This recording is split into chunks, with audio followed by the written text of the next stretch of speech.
bangkit, bangkit, bangkit.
Nah, kita mulai atau nunggu yang lain, Mbak Indah admin? Ya, Pak. Nah, kita mulai atau nunggu yang lain? Boleh silakan langsung dimulai, tidak apa-apa, Pak. Oke, tapi kan nunggu yang lain berarti sampai full nanti ya jam 5 atau jam berapa. Oke, baik. Kita mulai aja. Bismillahirrahmanirrahim. Assalamualaikum warahmatullahi wabarakatuh.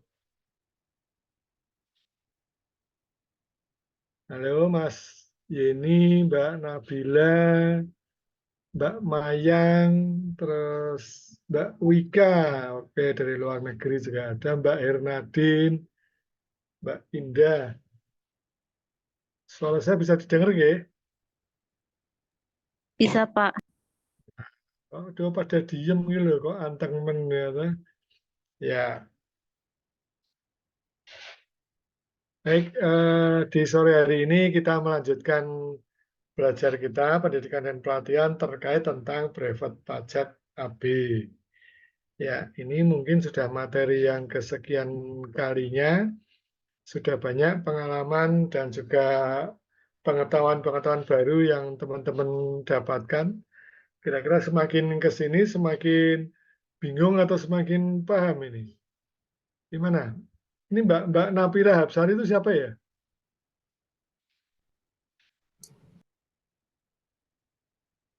Itu Mbak Namira Hapsari. Dari luarkah atau dari CKU? Dari luar, Bapak, untuk Mbak Namira. Oh, saya jawab bukan Mbak Namira ya, tapi Mbak Ayu Lestari ya. Baik, ya di sore hari ini sesuai dengan jadwal seharusnya adalah Mbak Loreta, tetapi karena kesibukan beliau ada tugas lain dari kampus, maka beliau mengamanahkan saya untuk melanjutkan materi di sore hari ini, yaitu terkait tentang pajak pertambahan nilai dan juga PPN BM. Ya, semoga dengan apa yang teman-teman ikuti ini senantiasa dapat menambah pengetahuan dan pengalaman teman-teman sesuai dengan harapan teman-teman ketika mengikuti pendidikan ini tentunya punya maksud bahwa saya belajar pajak harus tahu tentang perpajakan. Ya, apalagi ini berbayar di mana teman-teman melakukan pembayaran ke kami dari kampus STI Pendekia Karya Utama sehingga tentunya harus mendapatkan sebagaimana yang teman-teman harapkan. Nah, untuk itu silakan setiap kali materi kemarin dari pertama mungkin oleh Bapak Samidin ya dari Ketua ATPI, kemudian ada Pak Edi Susanto, kemudian juga ada dari internal ada Pak Sugiarto, ada Pak Yani, dan juga ada Pak Nir Setiawadi, kemudian juga Mbak Loreta, kemudian saya sendiri. Oke, semoga teman-teman, terutama yang anak-anak akuntansi semester 4 ini, yang CS ini tidak bosan, karena di kelas ketemu, di brevet juga ketemu lagi. Ya, oke, ketemu orangnya boleh bosan, tapi kalau ilmunya silakan digali apa yang ada pada diri kami. Silakan kalau para peserta, kalau teman-teman ini semuanya sukses, tentunya kami juga akan ikut senang dan bahagia. Baik, mohon izin saya mau share tentang materi di sore hari ini.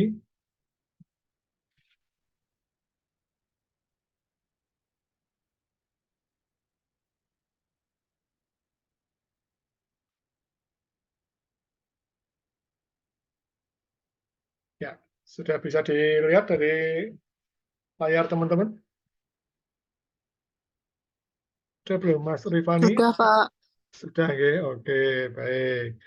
Ya, pajak pertambahan nilai dan PPNBM.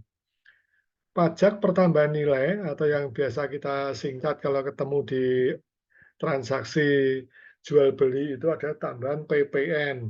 Ya, artinya teman-teman di sini akan sama-sama belajar tentang apa itu PPN dan apa itu PPNBM. Ya, ini tidak pernah lepas dari kehidupan kita. Ketika kita belanja maupun kita menjual itu selalu terkena yang namanya PPN. Ya, kecuali kalau di tingkat daerah, karena kalau yang namanya PPN dan PPNBM di dalam brevet pajak ini yang kita bahas itu adalah pajak pusat. Nah, sedangkan kalau teman-teman mungkin makan di rumah makan, kemudian tidur di hotel dan sebagainya itu kenanya adalah pajak daerah, yaitu pajak pembangunan satu, pajak hotel, pajak restoran, dan sebagainya. Nah, kalau di Semarang itu malah juga rumah kos ketika memiliki minimal 10 kamar itu juga kena yang namanya PP1 tadi, yaitu jasa kos. Siapa yang kena? Yang kena adalah pemilik kosnya, bukan teman-teman. Teman-teman sudah bayar kos, Mbak Nabila sudah bayar kos mahal-mahal, masih kena pajak lagi, kasihan. Jadi yang terkena adalah pengusahanya. Nah, kalau itu pajak daerah, termasuk kalau teman-teman makan di pinggir jalan, itu kena retribusi, kemudian kalau di rumah makan, kena pajak 10%. Itu namanya pajak restoran. Kalau nginep di hotel, ya kena pajak hotel. Nah, itu berbeda dengan PPN. Kalau usaha hotel ataupun usaha restoran itu juga terkena PPN pengusahanya. Bila mana mereka kena, yaitu ketika mereka mengadakan transaksi jual beli, bukan produk dia, tetapi ketika dia belanja yang nilainya besar dan apalagi dia sudah PKP, pengusaha kena pajak, maka akan terkena PPN. Itu. Jadi ada ketentuan yang mengatur tentang kapan PPN itu dikenakan dan kapan kita bebas dari PPN.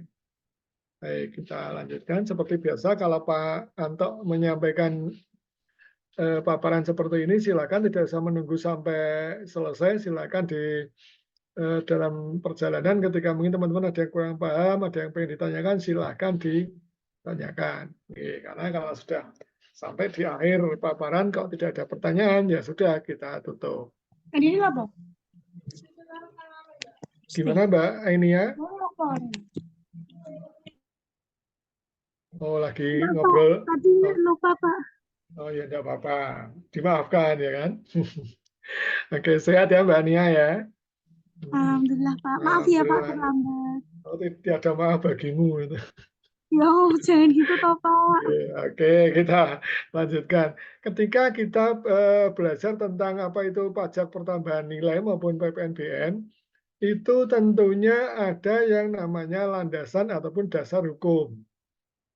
Karena kita di awal dulu waktu pengantar kemarin itu Pak Anto maupun ketika mengantarkan KUP yang terus dilanjutkan oleh Mbak Loreta, yang namanya pajak itu adalah pungutan kepada masyarakat yang dipaksa dan tetapi dengan ketentuan peraturan perundang-undangan atau ada landasan hukumnya. Nah, jadi bukan asal makso atau memungut dari masyarakat tidak, tetapi tentunya ada dasar hukumnya. Nah, terkait tentang PPN ini ada banyak dasar hukum di sini yang kita tulis ada 8, antara lain yaitu Undang-Undang Nomor 11 Tahun 2020 tentang Cipta Kerja. Nah, kemudian di tahun 2001 itu juga ada yang namanya Undang-Undang HPP. harmonisasi peraturan perpajakan. Kaitannya dengan HPP tersebut, apakah PPN ini berpengaruh? Jawabannya adalah iya. Kenapa? Sebelum diberlakukannya adanya HPP tadi, harmonisasi peraturan perpajakan, tarif daripada PPN ini adalah 10%. Ketika teman-teman beli misalnya di atas 1 juta, ya misalnya Mbak Nia beli tas bermerek seperti itu ya, itu kena PPN. Dulu sebelum adanya HPP itu adalah 10%. Artinya harga pokok ditambah 10% atau harga yang dipajang di etalase di dalam produk yang akan kita beli itu sudah termasuk pajak. Itu tergantung bagaimana si penjual ini menyebutkan nilainya. Begitu juga ketika kalau kita tadi beli tas 1 juta kemudian dijual lagi menjadi 1.500.000 itu ketika kita menjual juga akan ada PPN. Apalagi sekali lagi kalau kita sudah sebagai PKP, pengusaha kena pajak. Nah itu. Nah di tahun 2022 sampai dengan sekarang itu ketetapan pajaknya adalah 11%. Nah, kok naik? Ya, karena tentunya negara melalui Kementerian Keuangan, Bu Sri Mulyani ini sudah menghitung bahwa kebutuhan untuk pembangunan itu butuh banyak biaya, butuh banyak dana, yang antara lain sumber terbesar pendapatan kita adalah dari sektor pajak. Nah, apakah ini memberatkan dengan masyarakat? Tentunya sebetulnya harapannya tidak. Kenapa? Yang terkena PPN itu kan pada hakikatnya adalah yang melakukan rutinitas transaksi jual beli, para pengusaha, para rekanan, para mitra-mitra pemerintah ataupun perusahaan besar. Nah itu harapannya ke situ. Tetapi kalau kita sebagai pribadi kok ternyata juga masuk di dalam ranah PPN, ya akhirnya kita tetap kena. Ya dulu 10%, kemudian per April 2021 menjadi 22 itu menjadi 11%, bahkan nanti ke depan akan berubah menjadi 12%. Kapan Pak? Ya, PPN menjadi 12% itu tahun depan. Jadi di dalam ketentuan HPP tadi disebutkan bahwa maksimal sampai dengan 31 Desember dan selambat-lambatnya 1 Januari 2024 harus mengenakan tarif sebesar 12%. Wah, lah kok mudah lagi? Ya begitulah. Jadi yang namanya pemerintahan, apalagi di Kementerian Keuangan itu Bu Sri Mulyani itu juga pasti pusing sumber dana mana yang harus digunakan untuk membiayai kebutuhan negara yang sangat luar biasa ini. Nah, itu tentunya dari sektor pajak dilakukan proses perubahan atau naik seperti itu. Pajak pertambahan nilai atau PPN itu sendiri apa? Yaitu pajak yang dikenakan atas konsumsi barang dan atau jasa di dalam negeri, yaitu di dalam daerah pabean. Ya. Pajak yang dikenakan atas konsumsi barang. Artinya ketika teman-teman ini menjual atau membeli barang, produk barang berupa barang seperti itu kena PPN. Apakah hanya barang saja? Ternyata tidak. Ketika kita mengadakan jasa, misalnya menjual jasa logistik atau apa dan sebagainya seperti itu juga kena PPN. Dan tentunya domisilinya ada di dalam negeri, karena di sini pajak pertambahan nilai. Di dalam negeri atau kalau dalam istilah pajak namanya adalah dalam daerah pabean. Pabean itu apa? Pabean itu adalah suatu organisasi, instansi atau jabatan yang mengurus, kemudian juga mengatur, menetapkan, memungut kaitannya dengan bea masuk ataupun bea keluar. Ya. Meliputi apa saja yang namanya daerah pabean. Daerah pabean itu meliputi baik darat, laut maupun di atas udara. Ya, kalau daerah pabean itu di seluruh wilayah Indonesia, tetapi kalau kawasan pabean itu hanya sekelompok, misalnya di dalam sejumlah pabrik seperti itu, wilayah apa namanya kayak gudang dan sebagainya di situ itu merupakan suatu wilayah. Jadi artinya wilayah itu lebih kecil dibandingkan daerah. Kalau daerah itu seluruh wilayah Indonesia baik darat, laut maupun udara, tetapi kalau wilayah hanya sekitar lokasi itu saja. Itu definisi pajak pertambahan nilai ataupun PPN.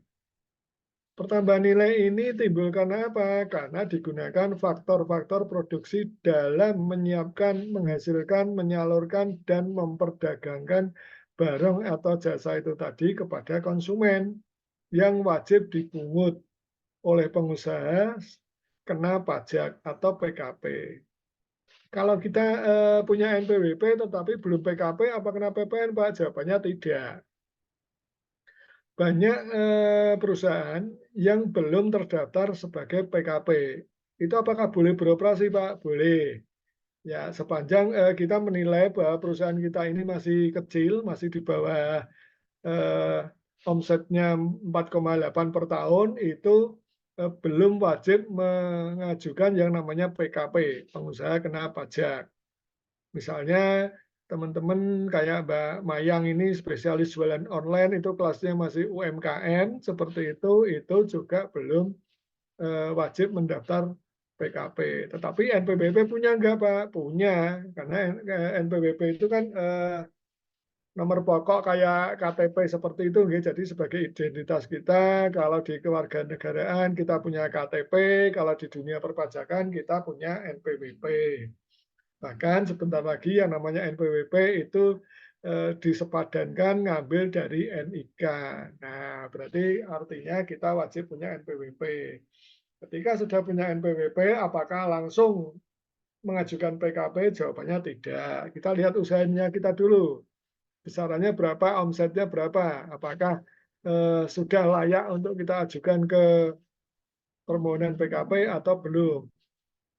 Ya, jadi pajak itu tidak kaku-kaku banget. Jadi kalau misalnya pendapatannya kok masih kecil, masih jualan eceran, catering ataupun jualan apa online UMKM dan sebagainya, itu belum saatnya kita mendaftar PKP atau pengusaha kena pajak. Apakah PKP ini otomatis akan dikenakan, Pak, dari usaha kita? Jawabannya adalah tidak. Kecuali kalau penghasilan atau omset kita sudah ada 4,8 M per tahun, maka itu ketika kita belum mendaftar, maka akan dikenakan yang namanya penetapan jabatan. Ya, kita dihimbau, diberitahu, disarankan untuk mendaftar PKP, tetapi tetap nggak mau, tapi ke operasionalnya MM-an sampai banyak sekali, bahkan 5M atau berapa dan sebagainya. Itu ketika kita tidak juga mengajukan PKP, maka oleh DJP dalam hal ini adalah KPP Pratama akan setelah mengadakan pemeriksaan dari usaha kita akan dikenakan penetapan secara jabatan, artinya ditetapkan sepihak dari kantor pajak. Apakah kita bisa menolak? Ya tentu saja tidak, karena mereka punya bukti. Mungkin yang bisa kita tolak adalah ketika kita dikonfirmasi ternyata perhitungan pendapatan yang mereka bayangkan tidak sesuai dengan real yang kita jalani. Misalnya dalam perhitungan mereka banyak sekali di atas 4,8, tetapi kenyataannya pedagang eceran. Dengan ada bukti-bukti dukung yang kuat, maka itu bisa kita batalkan. Tetapi kalau nggak ada bukti, ya otomatis kena penetapan secara jabatan itu tadi.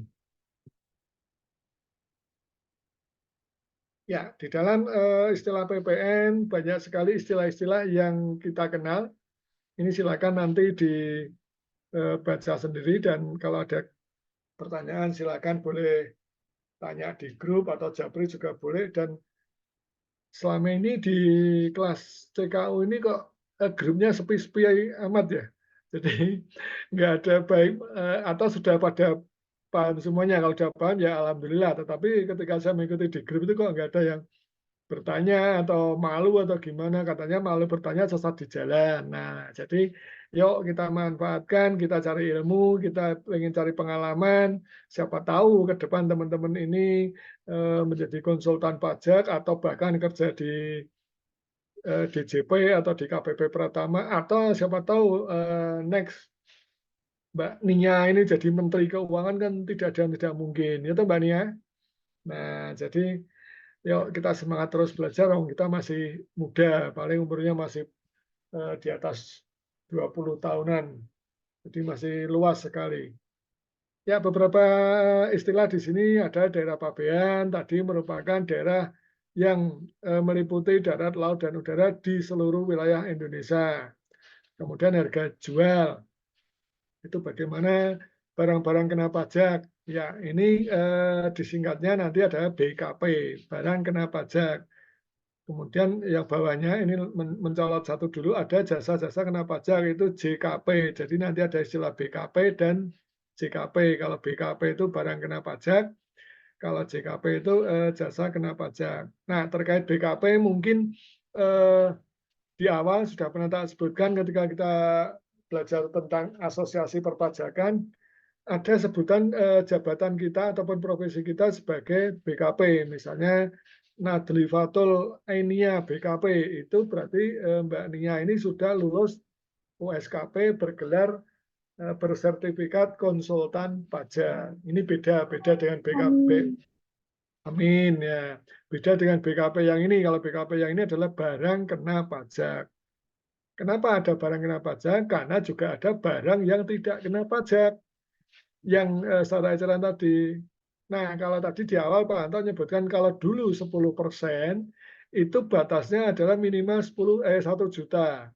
Sekarang menjadi 11%, maka batasan minimalnya adalah sebesar 2 juta. Jadi di bawah itu masih belum kena PPN. Nah, artinya walaupun pungutan memaksa, tetapi kan tidak kaku-kaku amat. Jadi nggak usah takut tentang perpajakan kalau penghasilan pendapatan kita masih di bawah PTKP. Ini tentang PTKP mungkin sudah ya di PPh 21 mungkin dengan Pak Edi beberapa waktu yang lalu, batasan minimal berapa kena pajak dan sebagainya sudah dijelaskan, atau mungkin sudah dijelaskan tapi lupa. Tidak apa-apa, wajar. Oke, penyerahan barang kena pajak. Di situ juga ada nanti namanya nilai impor. Jadi berapa nilai yang kita impor, itu sebutannya nilai impor. Kemudian jasa-jasa kena pajak, kita mengadakan kegiatan di bidang jasa, termasuk contohnya kalau di kampus CKO itu adalah andalannya dengan logistik, jasa pengiriman. Nah itu siapa yang menggunakan atau sebutannya siapa pembelinya, siapa penerima jasanya, dan sebagainya. Pemanfaatan JKP dari luar daerah pabean. Ya, artinya misalnya dari luar negeri itu kan ada kemarin disinggung mungkin sama siapa kemarin Pak siapa yang menjelaskan di PPh 26 itu kan ada pendapatan kapan kita kena pajak yang hubungannya dengan luar negeri termasuk PPh 15 Pak Yani kalau nggak salah ya. Nah itu jadi di sini ada bagaimana kita memanfaatkan jasa dari luar daerah pabean. Kemudian juga ada istilah faktur pajak. Faktur pajak ini berupa formulir, teman-teman, jadi form itu digunakan untuk melaporkan yang namanya PPN. Ya, sebutannya dulu ada PPNDN, bukan BM, ya, PPNDN, pajak pertambahan nilai dalam negeri. Kemudian ketika kita membukukan, mencatat PPN ini disertai dengan formulir yang namanya faktur pajak. Siapa yang mendapatkan faktur pajak?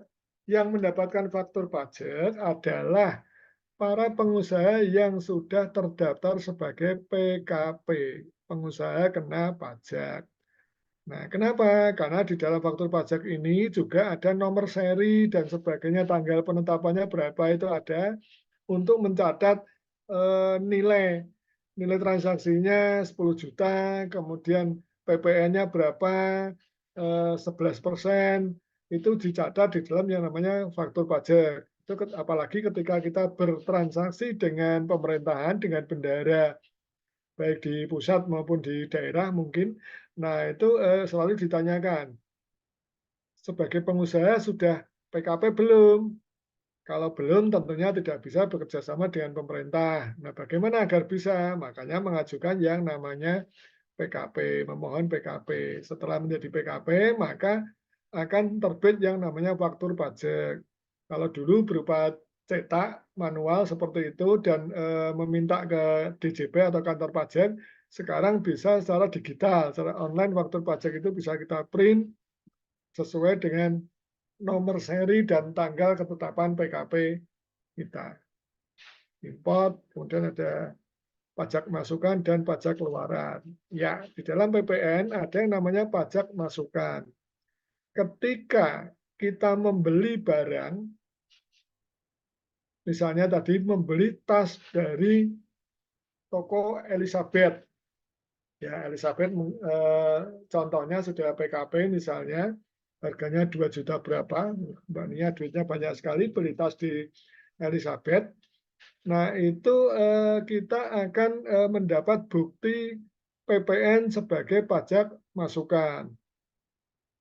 Artinya pengusaha dari toko Elizabeth-nya sudah dipotong dan itu menjadi masukan kita secara administrasi. Dan sebaliknya ketika kita keluar, maka kita akan kena yang namanya pajak keluaran PPN. Besarnya sama nggak Pak? Masukan dan keluaran besarnya sama. Hanya sebutannya kalau kita terima barang yang sudah ada bukti bayar pajaknya namanya pajak masukan. Ketika kita menjual kemudian kita memungut dari pembeli kita itu namanya pajak keluaran. Oke, ya siapa tahu besok di ujian dari Mbak admin Mbak Indah ataupun Mbak Loreta dikeluarkan jelaskan bedanya pajak masukan dan pajak keluaran. Ya, gitu. Kemudian pemanfaatan BKP tidak berwujud dari luar daerah. Ya, ada yang namanya tidak berwujud dan berwujud. Ini tentunya kaitannya dengan berupa barang ataupun jasa, mana yang betul-betul ada fisik, ada wujudnya, atau berupa jasa yang tidak berwujud. Nah, seperti itu.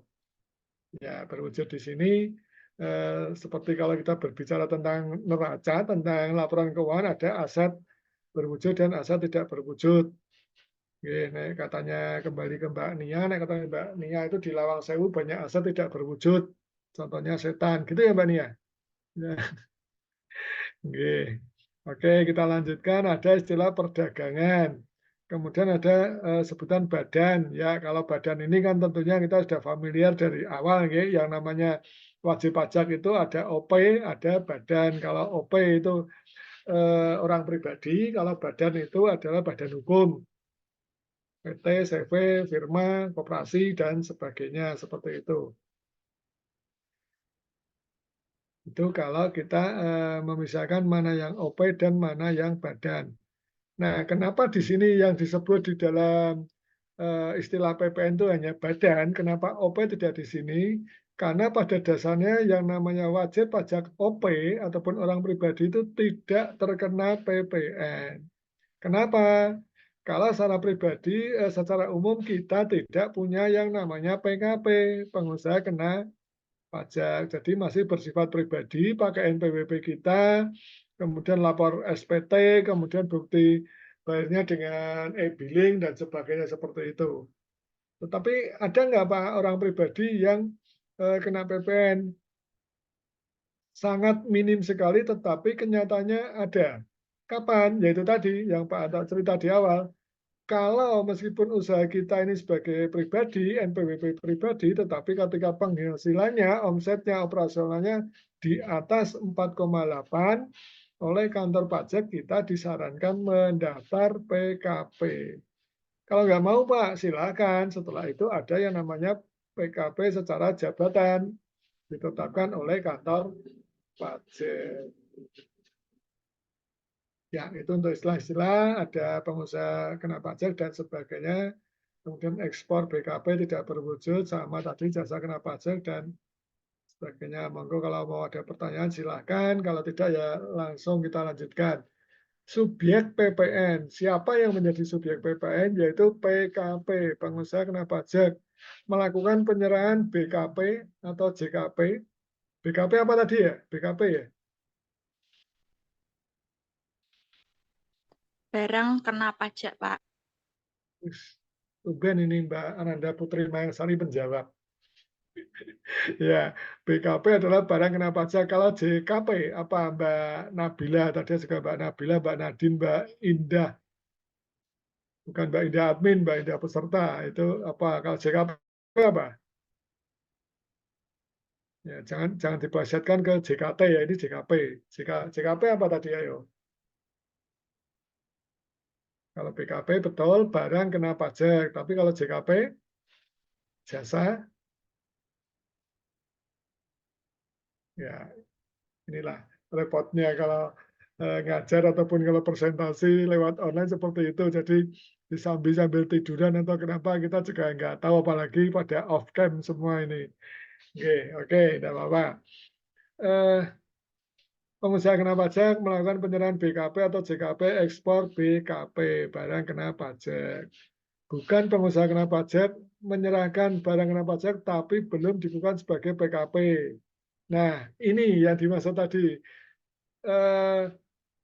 Kita belum mendaftar sebagai PKP, pengusaha kena pajak, tetapi kok ternyata kegiatan operasional kita omsetnya di atas 4,8, maka ya otomatis meskipun kita belum pengusaha kena pajak, karena kita menyerahkan BKP dan belum ditetapkan sebagai PKP, maka kita dianggap sebagai subjek PPN.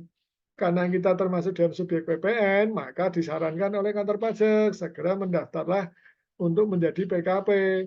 Kok tidak mau? Ya sudah ditetapkan dari kantor, namanya penetapan secara jabatan, seperti itu. Kemudian subjek PPN adalah pengusaha kecil menurut Peraturan Menteri Keuangan PMK nomor 68, ini adalah maksudnya pengecualian. Ya, tidak semua pengusaha kecil itu menjadi PPN, contohnya tadi adalah UMKM. Nah, tetapi ketika dia pengusaha kecil, tetapi kok sekali lagi kita berhitungnya ke omset. Nilai operasional jual beli kita kalau ternyata tinggi dan pantas untuk dilakukan PKP, maka dia menjadi subjek PPN. Objek dan bukan objek PPN. Ya, ada subjek, ada objek. Ya, di awal juga sudah kita singgung, jadi nggak usah kita ulang ya, subjek itu apa, objek itu apa. Bukan barang yang, kalau objek PPN itu ada dua tadi, BKP dan JKP. Sedangkan kalau bukan barang yang menjadi objek PPN, ada 5 poin itu, barang hasil pertambangan dan sebagainya, hasil peternakan dan sebagainya, barang kebutuhan pokok yang dibutuhkan rakyat. Nah, kalau kebutuhan pokok untuk kebutuhan rakyat itu bukan menjadi objek PPN. Ya, artinya kalau teman-teman beli beras 1 kilo, 5 kilo gitu kan bukan sebagai objek PPN. Nah, nanti dikenakan objek PPN di Indomaret tambah PPN dan nanti teman-teman protes semuanya. Ya, termasuk makanan dan minuman yang siap saji di hotel atau restoran atau rumah makan. Tadi tak sebutkan untuk usaha tersebut, hotel, restoran, rumah makan itu masuknya ke pajak daerah, yaitu pajak pembangunan 1. Ada pajak hotel, pajak restoran, atau pajak rumah makan sebesar 10%. Ya, jadi kalau kita makan di rumah makan itu sebetulnya yang bayar pajak siapa? Pengusahanya atau kita? Yang bayar adalah kita selaku penikmat jasa tersebut. Kita makan ditambah kena PP1, tetapi itu di dalam teorinya para pengusaha selama ini biar nggak diprotes masyarakat itu seolah-olah yang kena adalah pengusahanya, tetapi sesungguhnya adalah para pembeli. Bukan objek PPN, ada uang, emas, batangan, dan surat-surat berharga. Ya, ini kalau kita punya surat berharga dan sebagainya, itu bukan objek PPN, tetapi apakah tetap kena pajak? Kena. Ketika kita nanti di surat berharga, kemudian dapat dividen dan sebagainya, itu kena PPh 23 dan sebagainya. Termasuk penghasilan kita, saya pribadi juga kena, masuk ke PPh 21. Sekarang pakai yang terbaru peraturan yang PPh ter itu. Ya, kemarin sudah disimulasikan sama Pak Edi ya. Kalau Pak Edi lebih banyak ke praktek langsung pakai Excel seperti itu. Sebetulnya kalau terkait tentang perpajakan ini memang enak offline, tetapi karena kondisional, kondisi teman-teman banyak di luar kota, maka kita mengadakannya dalam bentuk online. Pengecualian objek PPN dan fasilitas PPN. Ya, ini ada yang dikecualikan, tadi sudah kita singgung. Apa saja nanti bisa dibaca, kita lanjutkan saja karena masih banyak sekali, termasuk nanti ada simulasi bagaimana cara kita menghitung PPN. Kita percepat, tetapi kalau ada pertanyaan silakan ditanyakan ya, jangan diam saja. Ya, nek diam saja Pak Anto seneng banget. Ndang bar, ndang wes kan gitu. Pengecualian PPN dan fasilitas masih lanjutannya tadi, silakan dibaca. Nanti ini monggo. Bukan jasa yang merupakan objek ya. Kalau tadi kan BKP, sekarang jasa. Ya, ini bukan merupakan objek PPN itu apa saja. Pelayanan kesehatan, pelayanan sosial, ya misalnya teman-teman ke puskesmas kalau kena PPN itu ya nanti teman-teman bisa protes.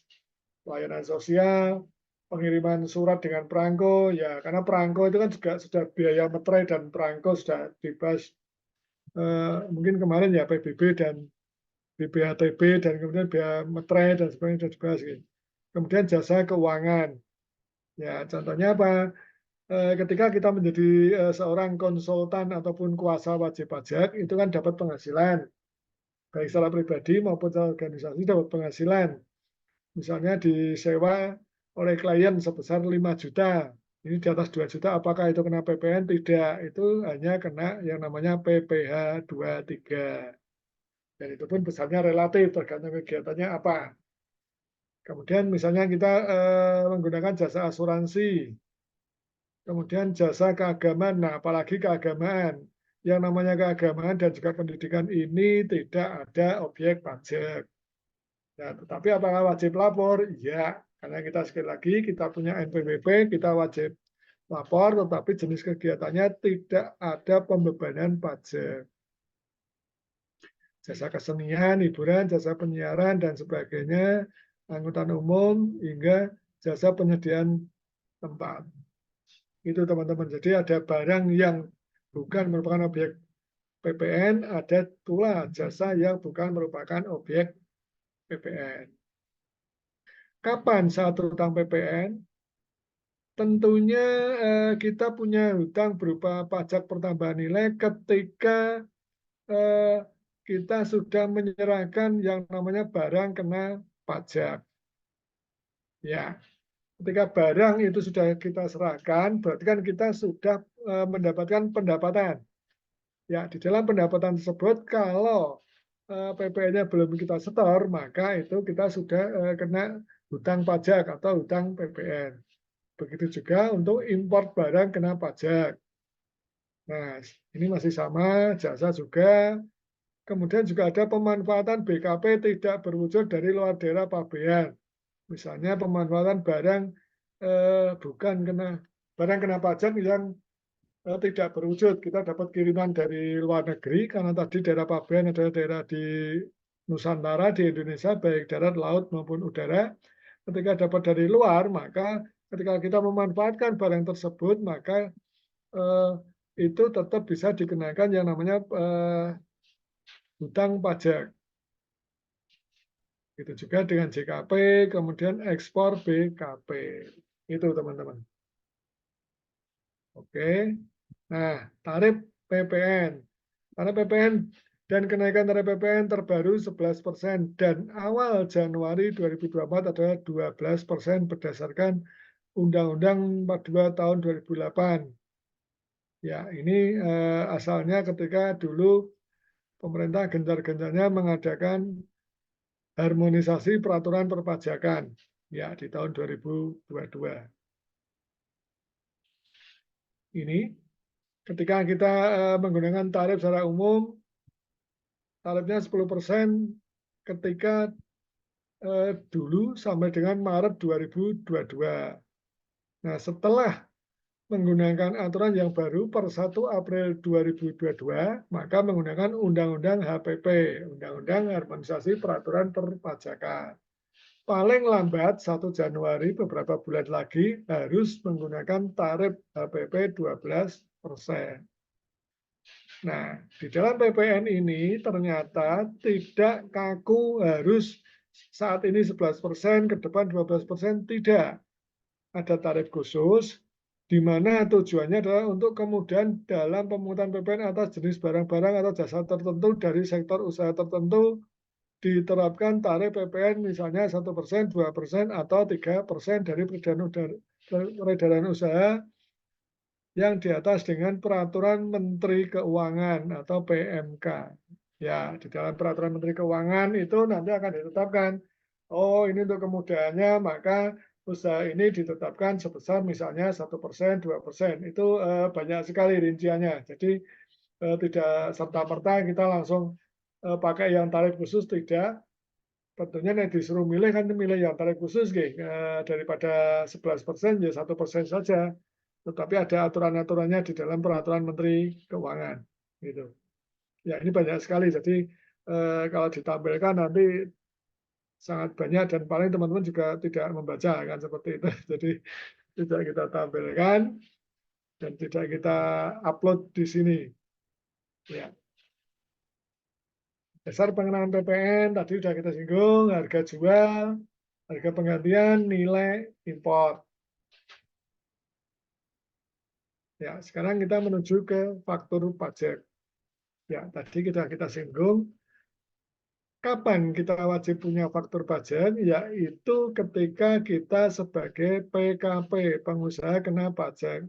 Karena kita menyerahkan BKP ataupun JKP. Sebagai bukti bahwa kita memungut pajak selaku pengusaha kena pajak kepada instansi ataupun organisasi di mana kita menjual barang tersebut. Ya. Atau yang kedua bukan PKP tapi DJBC. Ya, kira-kira apa ini? DJBC ini apa? Direktorat apa Mbak Mayang? DJBC apa? Direktorat Jenderal BC itu apa? Bisa suara ini mungkin sudah Bea berpindah ke cukai, Pak. bea cukai, tapi kan sudah sambil naik motor gitu. Ya, jadi di samping kita sebagai pengusaha kena pajak, kalau kita memerlukan aktivitas kegiatan berhubungan dengan bea cukai, kaitannya dengan kirim barang dan sebagainya lewat pelabuhan dan sebagainya itu, maka itu juga akan mendapatkan faktur pajak. Beda enggak Pak faktur pajak di secara umum di PKP dan di JPC sama, karena sumbernya sama dari Kementerian Keuangan, tetapi penggunaannya yang berbeda. Dan apakah ada tarif khusus Pak kalau di JPC itu juga ada berdasarkan peraturan Menteri Keuangan. Ketika kita melakukan impor barang kena pajak. Jenis faktur pajak ada 4. Faktur pajak sederhana digunakan untuk menampung transaksi penyerahan BKP, JKP pada konsumen akhir atau pembeli yang tidak diketahui identitasnya. PKP yang tidak memerlukan faktur pajak standar. Ya, yang kedua faktur pajak standar digunakan sebagai sarana untuk mengkreditkan PPN masukan. Ya, tadi ketika kita membeli kemudian sudah kena PPN, maka kita PPN-nya adalah PPN masukan, itu harus kita kreditkan dengan dicatat di dalam yang namanya faktur pajak standar.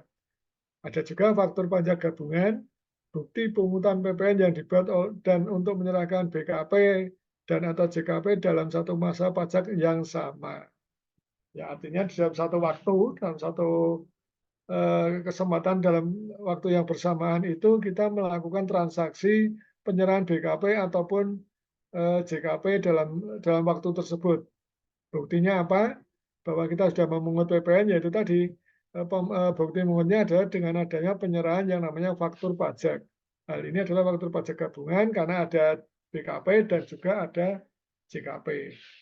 Faktur pajak khusus, dokumen tertentu yang dapat difungsikan sebagai faktur pajak standar. Artinya, apalagi sekarang sudah pakai digital semua, kita bisa menggunakan faktur pajak dengan secara digitalisasi tersebut di mana dokumen tersebut dapat difungsikan sebagai faktur pajak standar. Faktur pajak standar itu dikeluarkan oleh DJP, Direktorat Jenderal Perpajakan, lewat KPP Pratama. Kita bisa ambil di sana atau kita bisa download. Ya, bahkan sekarang di aplikasinya DJP online itu juga bisa kita cetak, kita ngisinya di situ juga bisa. Mekanisme pemungutan PPN. Ada 3 macam mekanisme pemungutan PPN. Yang pertama adalah indirect. Nah, kelihatan. Indirect subtraction method. Metode pemungutan dengan mekanisme PKP yang menyerahkan BKP dan JKP sebagai subjek pajaknya. Ini kita jual beli biasa. Kemudian yang indirect subtraction method. Oh, itu salah ketik itu. Yang pertama direct subtraction, yang kedua indirect. Ya, mohon maaf ini salah ketik. Indirect subtraction itu ada dengan memungut PPN dan PPNBM yang membayar atas penyerahan BKP atau JKP. Ya, nanti kita sampai ke PPNBM. Kalau PPNBM itu adalah penjualan atas barang mewah. Itu ada PPNBM. Kalau PPN itu pajak pertambahan nilai. Ya, ini pajak penjualan atas barang mewah itu PPNBM. Jadi ketika ada transaksi tersebut, maka menggunakan cara pemungutannya dengan menggunakan indirect subtraction. Berikutnya adalah self-imposition method dengan metode memungut, menyetor, dan melaporkan sendiri PPN dan PPNBM terutang atau BKP, JKP. Ya, ini sama ketika kita belajar di awal itu tentang metode pencatatan perpajakan, ada 3. Salah satunya self-imposition. Ini sama, jadi self-assessment kalau di metode pajaknya. Dan di sini adalah bagaimana cara pemungutannya, itu self-imposition metode. Yaitu dengan cara kita memungut, kemudian yang melaporkan juga kita sendiri. Yang melaporkan SPT-nya siapa? Dan juga masanya ya kita sendiri. Itu bedanya itu yang dari 3 poin ini. Kemudian berikutnya adalah penyetoran PPN. Penyetoran pajak pertambahan nilai oleh PKP harus dilakukan paling lama akhir bulan berikutnya.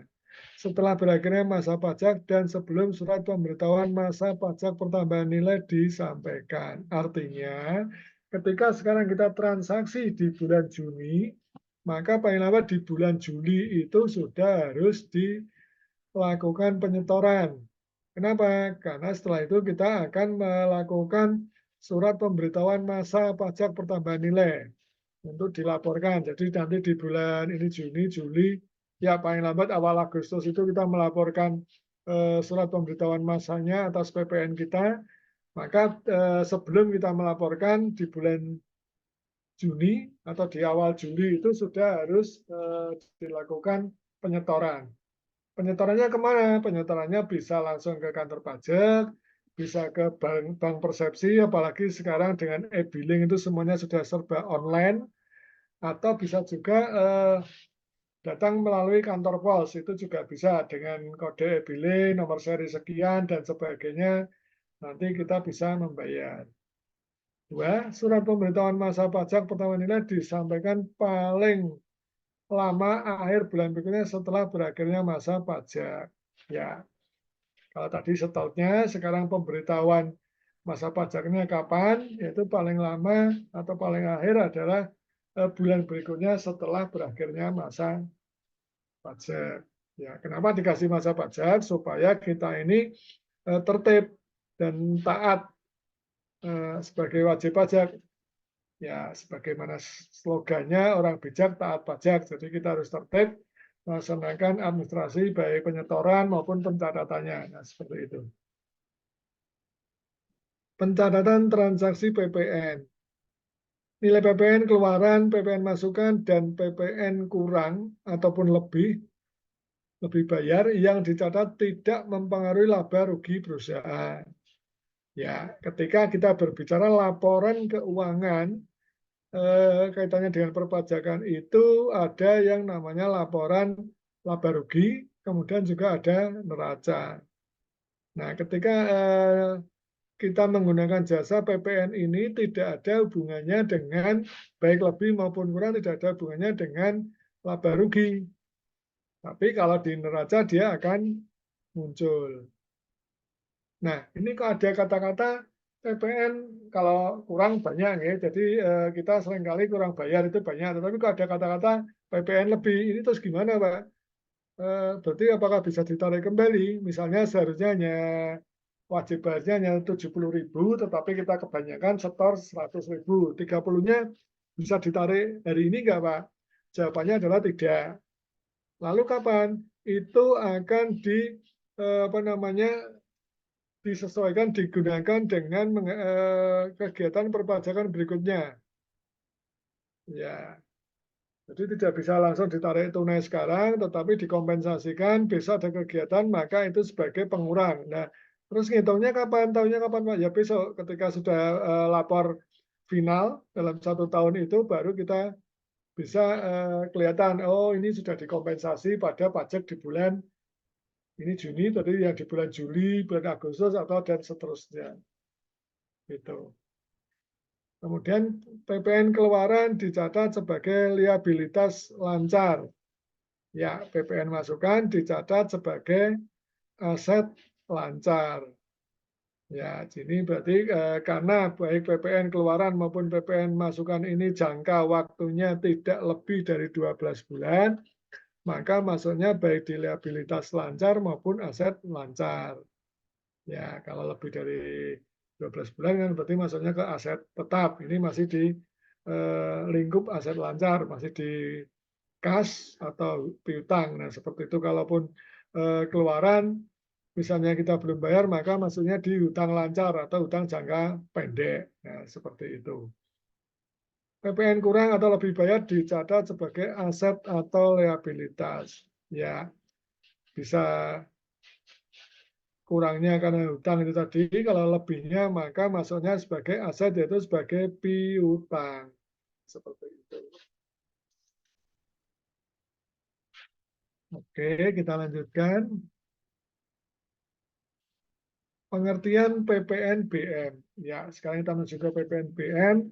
Pajak yang dikenakan atas penjualan barang yang dikenakan oleh wajib pajak yang dikategorikan sebagai barang mewah berdasarkan undang-undang. PPNBM tidak dikenakan tersendiri namun bersama-sama dengan pengenaan PPN. Ya, ini memang dikonsolidasi antara berapa sih PPN yang dikenakan dan ketika ada barang mewah maka berapa sih PPN BM-nya. Tidak terpisah hanya PPN BM tok gitu tidak ada. Tetapi kalau PPN tok ada, itu tadi tidak ada hubungannya dengan barang mewah. Tapi kalau sudah menyebut barang mewah maka itu mengikat jadi satu dengan PPN-nya. Subjek PPN BM adalah PKP yang menghasilkan barang yang tergolong mewah. Ya, ini subjek objek itu sama dengan tadi di PPN, tetapi ini bedanya adalah barangnya itu yang dihasilkan adalah bersifat mewah. Oke, barang mewah ya banyak ya. Tadi ada misalnya tas branded dan sebagainya, perhiasan, jam tangan yang mahal-mahal yang ratusan juta dan sebagainya, mobil Ferrari atau mobil apa yang sangat mewah-mewah itu. Atau sekarang motor pun juga banyak, motor-motor mewah itu juga banyak. Ya, itu yang dimaksud di situ. Penyerahan BKP yang tergolong mewah yang dilakukan pengusaha ini objeknya, PPNBM prinsip pemungutan satu kali yang telah dibayarkan tidak dapat dikreditkan. Nah, itu jadi kalau sudah terlanjur dibayarkan, misalnya kita membeli ataupun menjual barang mewah ini sudah terlanjur disetorkan, maka tidak bisa dikreditkan. Jadi ya sudah itu. Kira-kira bisa enggak Pak dikompensasi? Ya tergantung. Itu kalau kita di dalam transaksi berikutnya ada kegiatan kaitannya dengan barang mewah lagi, itu bisa. Tetapi kalau dikompensasikan dengan PPN biasa itu tidak bisa.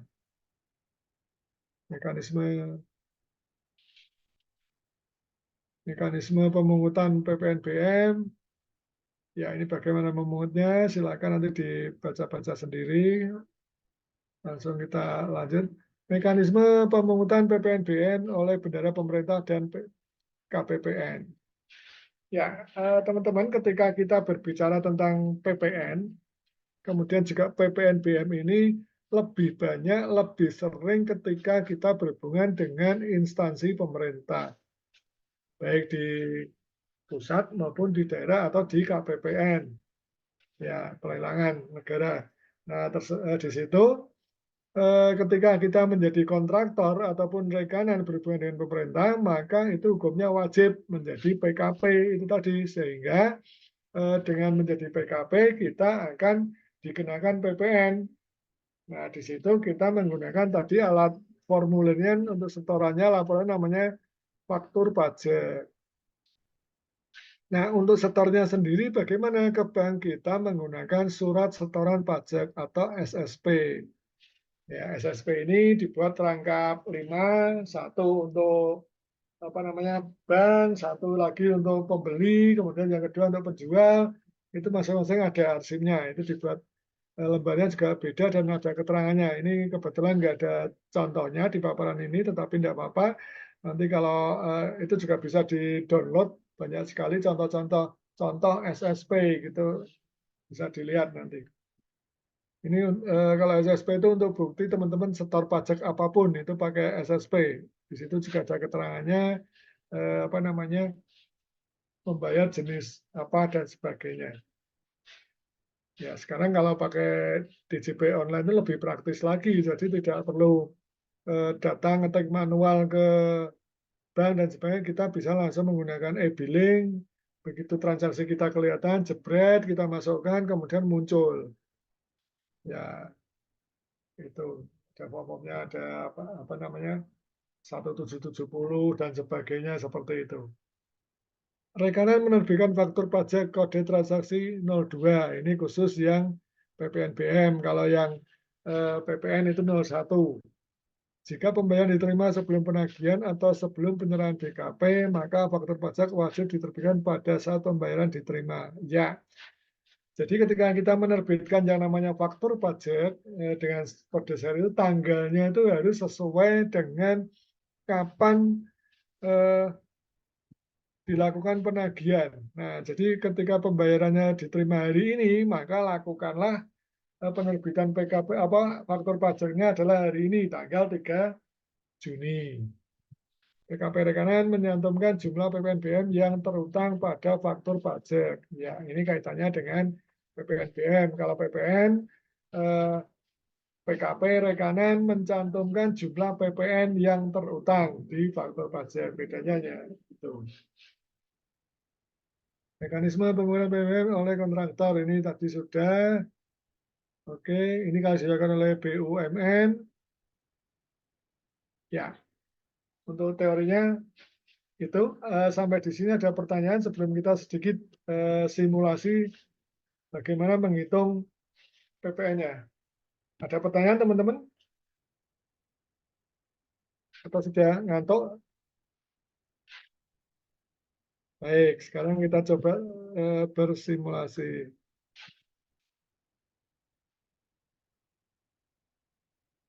Ya. Kelihatan nggak dari situ? Kelihatan nggak teman-teman? Halo? Kelihatan nggak? Kelihatan, Pak. Kelihatan nggak? Oke.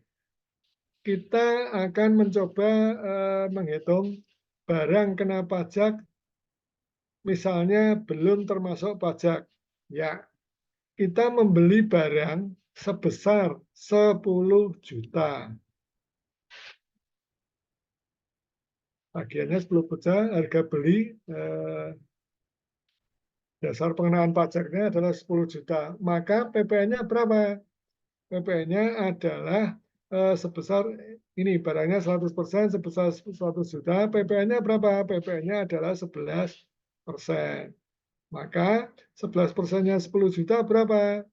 Ya ini D dikalikan 11%, 1.100.000. Maka harga yang kita bayar jika harus ditambah PPN sebesar berapa? 11.100.000.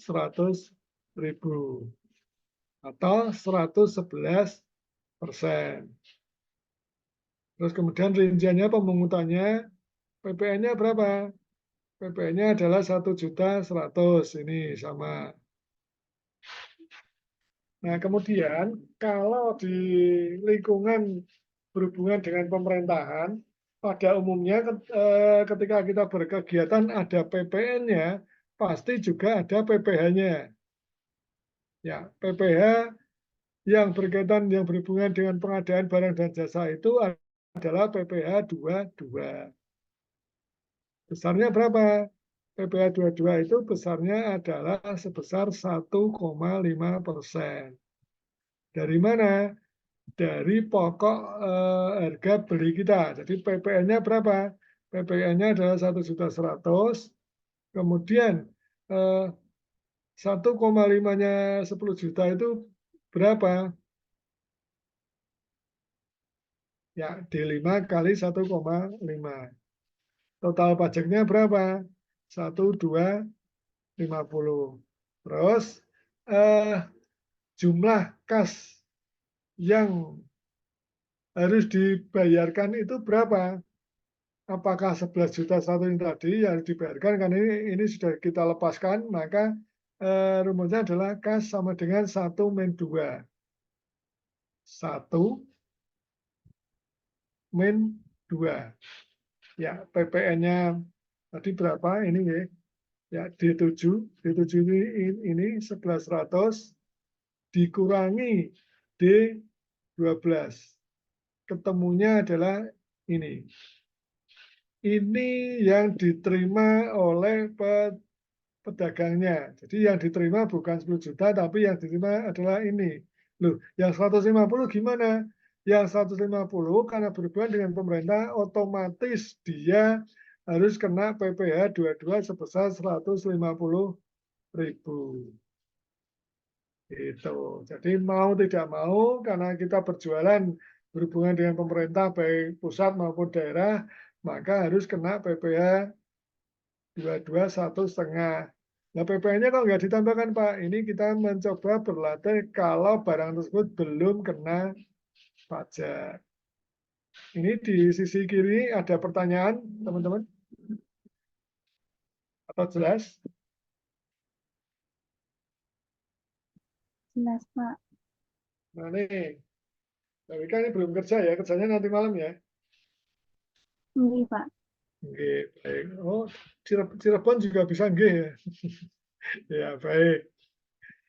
Sekarang kita coba hitung kalau barang tersebut sudah kena pajak. Tadi sama harga belinya berapa? 10 juta. Nah, sekarang kita balik. Barang tersebut sudah kena pajak, maka si penjual akan memasangnya adalah langsung di sini. Di label harganya itu tertulis 11.100. Artinya bahwa ini sudah termasuk pajak. Nah, untuk mencari harga pokoknya gimana?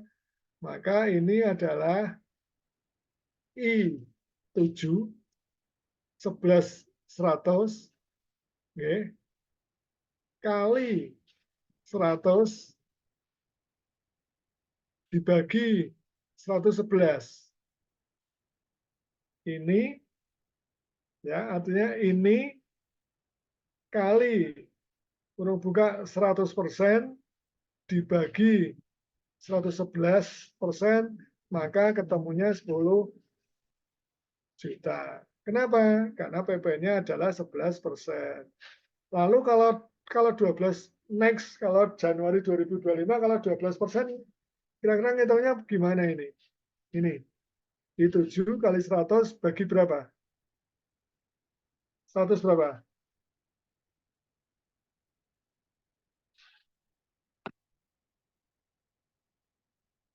Pesertanya sopo itu kok.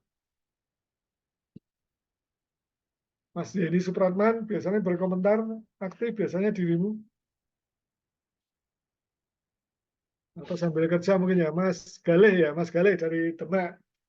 Kalau ini, kalau next ternyata harga ini termasuk pajak ke depan 12%, maka untuk mencari pokoknya gimana ini? Tinggal I7. diganti itu Pak dibagi 112 berarti. Oke, dibagi 112. Nah, kalau dulu gampang 100 bagi 110 karena 10%. Tetapi kalau sekarang 11 ya, berarti 11%. Oke. Nah, pemungutannya sama. Ini tadi PPN-nya adalah 11%-nya ini 1 juta. Terus ini tadi PPh 22 adalah sebesar 1,5. Ya, ini PPh 22 itu adalah pajak penghasilan untuk pengadaan barang dan jasa, dan biasanya melekat dengan PPN. Tuh. Nah, kemudian total pajaknya berapa? 1,250. Nah, hasil yang terakhir adalah sama.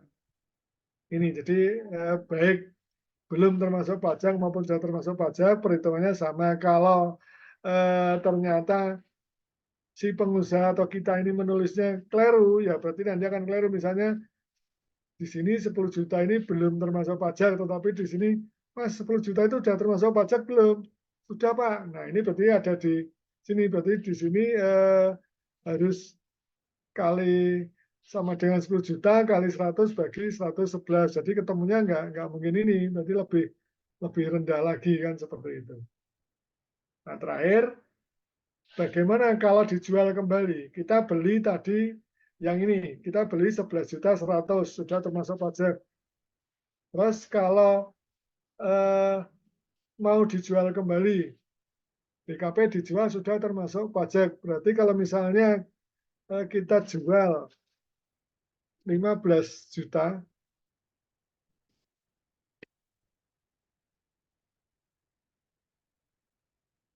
kira-kira perhitungannya gimana? Apakah pajak pajak keluaran kita total dari sini ataukah selisihnya? Ini asumsinya sudah termasuk PPN. Ya, jadi untuk mencarinya ini gimana kira-kira?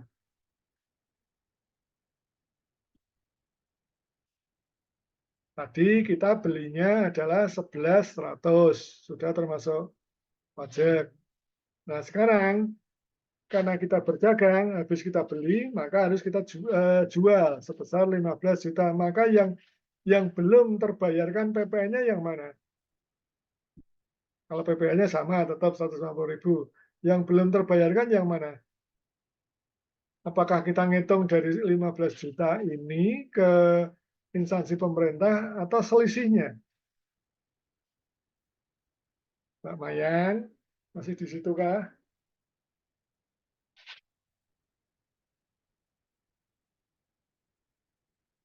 Mbak Mayang, Mbak Nabila, Mbak Dila, Padila Sari, kemudian Mbak Indah, ya banyak ini teman-teman.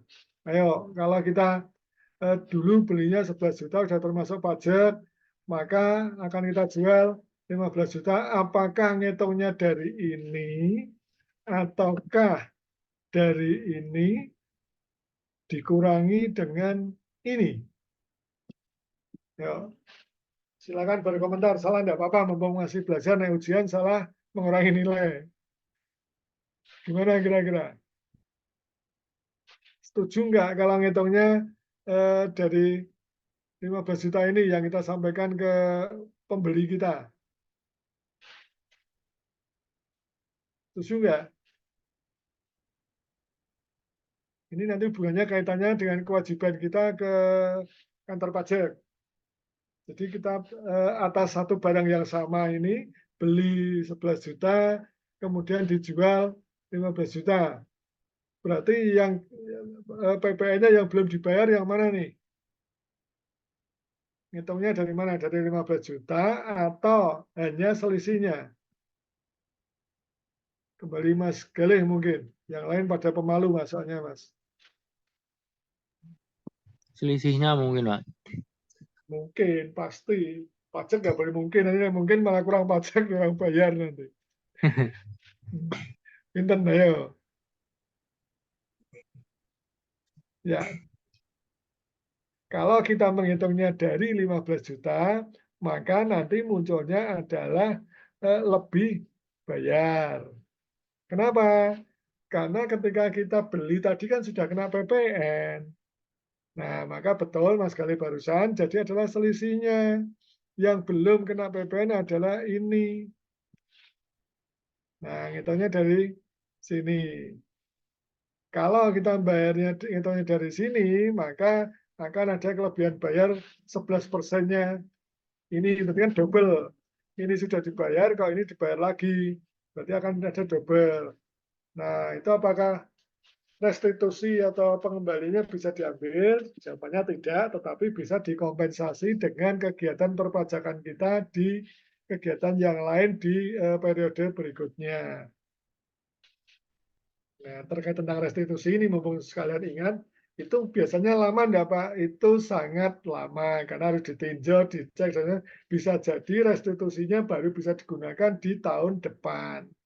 Tidak bisa hari ini, Pak, saya hari ini kelebihan bayar, besok pagi saya ada perpajakan lagi, tak restitusi dengan yang besok pagi itu kompensasi bisa enggak? Belum bisa. Itu harus dicek oleh petugas pajak dan sebagainya, maka baru bisa digunakan untuk kegiatan perpajakan tahun depan. Itu teman-teman ada pertanyaan sebelum kita akhiri, sudah jam 5, monggo sekali lagi kalau mau bertanya, berdiskusi. Dan kepada kami, para pemateri semua, termasuk kepada Pak Samidin dari pusat kemarin itu, ketika mau berdiskusi pun tidak selalu kita berikan kesempatan, karena kita sudah bersepakat dari tim STI CKU ini memberikan kesempatan kapanpun mau bertanya, berdiskusi, silakan. Ya, kalau pengalaman kemarin Mbak Indah, Mbak Loreta ini sampai dengan ini bed 5 gitu. Bed 4 itu kawan-kawan yang peserta lalu, ini informasi untuk Mas Gali tadi dan sebagainya yang dari luar, itu tidak, grupnya tidak akan kita putus, kita hapus, tidak, tetapi silakan sampai kapanpun kita siap berdiskusi. Gitu. Jadi kita belajar bersama, jadi harus bisa saling menguasai bersama, tidak boleh saling mendahului. Ya, kita bukan biskota kan gitu.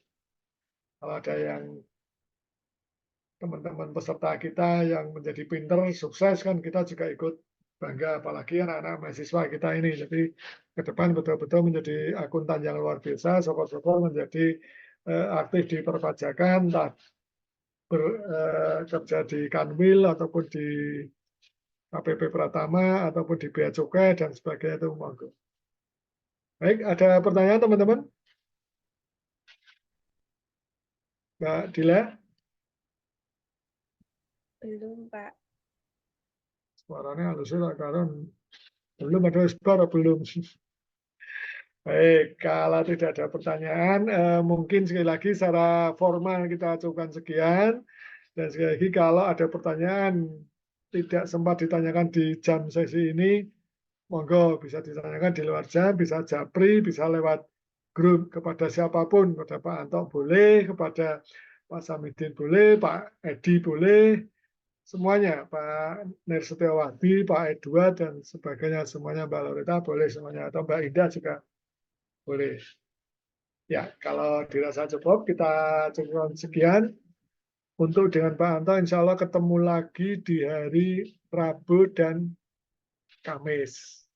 Rabu itu kalau nggak salah, kode etik profesi konsultan pajak, Kamis akuntansi perpajakan. Ya, akuntansi perpajakan pun itu hanya secara global, karena waktunya hanya 2 jam, ya, karena yang namanya akuntansi perpajakan itu mestinya lebih dari 3 hari. Nah, gitu, karena panjang sekali. Mulai dari transaksi, kemudian mana yang masuk neraca, SAK, kemudian sama perpajakan, fiskal, kemudian bagaimana kaitannya dengan persediaan, kemudian perhitungan penyusutan sampai revaluasi dan sebagainya seperti itu. Ya, itu teman-teman kita akhiri, kurang lebihnya mohon maaf. Selamat melanjutkan aktivitas kegiatan yang lain. Selalu jaga kesehatan dan juga semangat terus untuk belajar. Ini saya kembalikan ke Mbak Indah atau langsung saya tutup, Mbak Indah? Boleh langsung ditutup, Pak. Oke. Karena saya tidak suka langsungan, dari saya suka sekian, nanti tak kembalikan ke Mbak Indah admin. Sekali lagi, mantap nuwun. Assalamualaikum warahmatullahi wabarakatuh. Tak kembalikan ke Mbak Indah. Monggo Mbak Indah. Baik, terima kasih Bapak Anto atas materinya sore hari ini, dan terima kasih juga kepada teman-teman yang telah bergabung dan berpartisipasi pada materi PPN dan PPNBM pada hari ini. Untuk selanjutnya nanti akan kami kirimkan absensi melalui grup seperti biasa ya teman-teman, bisa diisi pertemuan ke-12 materi PPN dan PPNBM. Baik, semoga materi hari ini bisa bermanfaat untuk kita semua. Dan terima kasih atas perhatiannya. Saya akhiri. Wassalamualaikum warahmatullahi wabarakatuh. Waalaikumsalam. Waalaikumsalam warahmatullahi Mantap wabarakatuh. nuwun Mbak Indah. Terima kasih Pak Anto.